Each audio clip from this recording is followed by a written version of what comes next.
The CIA overthrew the elected government of Guatemala with a bluff. They called it Operation PBSUCCESS, and it wasn't an army that did it. It was a few hundred men who barely fired a shot. It was a handful of old fighter planes, and it was a fake radio station broadcasting a war that did not exist. 480 men and a radio hoax toppled a country, and the man they removed wasn't a communist. He was a president who wanted to give land to the poor. The land belonged to an American fruit company, and that company had a lawyer whose brothers ran the State Department and the CIA. It cost a few $1 million, and it took 9 days. This is the coup that taught them the whole thing could be faked, and it worked so well they turned it into a playbook. To understand it, you have to start with the hope. For decades, Guatemala was run by dictators for the men who owned it. Then in 1944, a revolution finally threw the last one out. For the first time, the country held real elections, and in 1950 it chose a young defence minister named Jacobo Árbenz. He won with 65% of the vote, the first peaceful handover of power in the country's history. Arbenz was not a revolutionary firebrand. He was a moderate, a capitalist, a reformer who wanted to drag a feudal country into the modern world. There were communists in Guatemala, but they were a tiny minority, a few thousand people, holding 4 seats out of dozens, and not a single one in his cabinet. Arbenz himself was a nationalist, not a Soviet puppet, and Moscow barely knew Guatemala existed. And he had one central idea. In 1952, he signed a law called Decree 900. The idea was simple, and it was fair. A tiny handful of families owned nearly all the land, and most of it sat empty, so the government would buy the unused land and hand it to the peasants who had none. Only the biggest estates were touched. Of hundreds of thousands of farms in the country, fewer than 2,000 were affected at all. This was not the seizure of a nation's wealth. It was a modest, careful reform, paid for with government bonds. And here is the part that mattered. The owners will be paid, but paid the exact value they had declared on their own tax forms. For years they had lied to pay less tax. Now that lie set the price. By 1954, nearly 1.5 million acres had gone to 500,000 people. Guatemalans would remember this decade as the 10 years of spring. But one landowner was bigger than all the families put together. It was an American corporation, the United Fruit Company. United Fruit owned the ports, the railways, and more than 500,000 acres of Guatemalan soil. Roughly 85% of that land sat completely idle. Now Arbenz wanted that land, and he offered to pay for it. He offered a little over $1 million, the value United Fruit itself had put on the land for tax. The company, backed by the United States government, demanded $16 million. United Fruit could not win that argument on the facts. It could not admit that it was fighting to keep land it had never even used, so it changed the argument entirely. It hired the man who invented modern public relations. Edward Bernays built a campaign to convince America that Guatemala was not reforming its farms, it was going communist. He flew journalists on guided tours. He mailed a weekly newsletter to hundreds of reporters.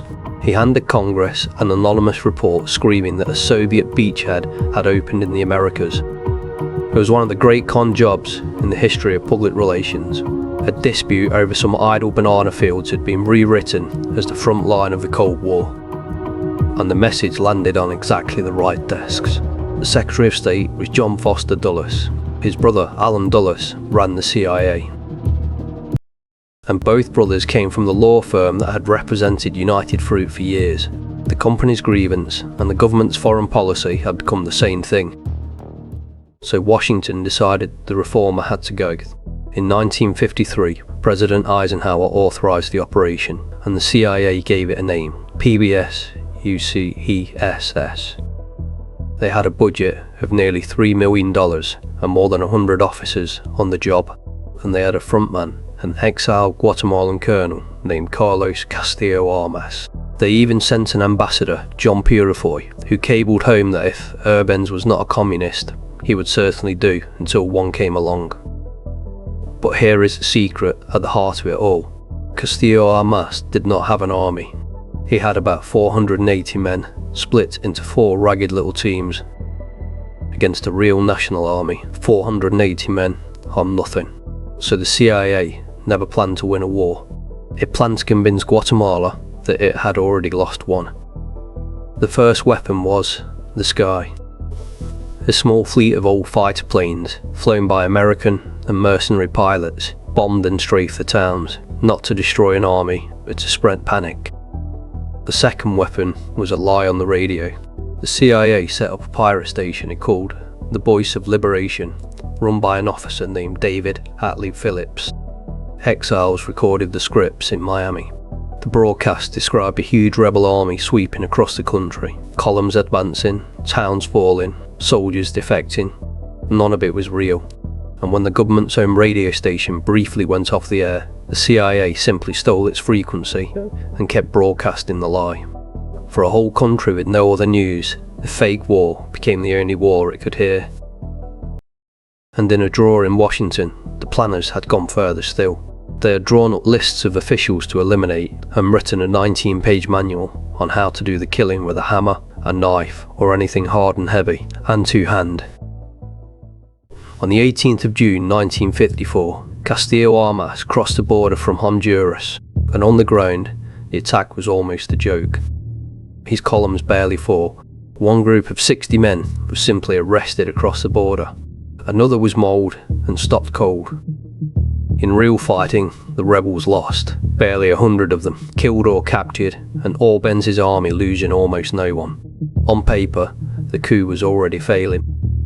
But the coup was never happening on paper. It was happening on the radio and in the minds of Arbenz's own officers. The planes kept coming, the phony broadcasts kept coming, and the generals began to believe the country was being overrun. This was the whole design. The CIA did not need to defeat the Guatemalan army. It only needed the Guatemalan army to defeat itself by losing its nerve. Arbenz still had the numbers to crush the invasion, but when he tried to arm the peasants and the workers to defend the government, his own army officers refused and blocked him. His army would rather lose the country than hand guns to the poor. And so, surrounded by a war that mostly did not exist, Arbenz ran out of options. On the 27th of June, 9 days after the invasion, crossed the border, he resigned. That night, his recorded voice went out over the radio, telling his country he was stepping down. A few hundred men and a radio hoax had beaten a national army without truly fighting it. The man the CIA had chosen took the palace. In early July, Carlos Castillo Armas made himself president of Guatemala. And then he crushed the spring. He tore up the land reform and handed the fields back to the great owners and back to United. He banned the unions. He stripped the vote from anyone who could not read, which was most of the country. And he began hunting down the men who had believed in Arbenz. As for Arbenz himself, they made sure to humiliate him. When the fallen president was finally allowed to leave, they strip-searched him at the airport, in front of the cameras, down to his underwear, pretending to hunt for smuggled jewels. They found nothing. He died in exile, broken, 17 years later.